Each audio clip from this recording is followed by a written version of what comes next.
Nature photography becomes captivating when colors and textures feel alive and clear.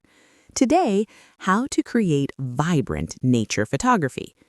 Open Photoshop and create a canvas about 4,000 by 2,600 pixels at 300 dpi. Import your nature image and immediately duplicate the layer to protect the original file. Start by selecting Filter and opening the Camera Raw filter panel, where you can increase vibrance slightly and add a moderate boost to texture and clarity. This will naturally enhance details in leaves, rocks, and tree bark. Duplicate the layer and apply a high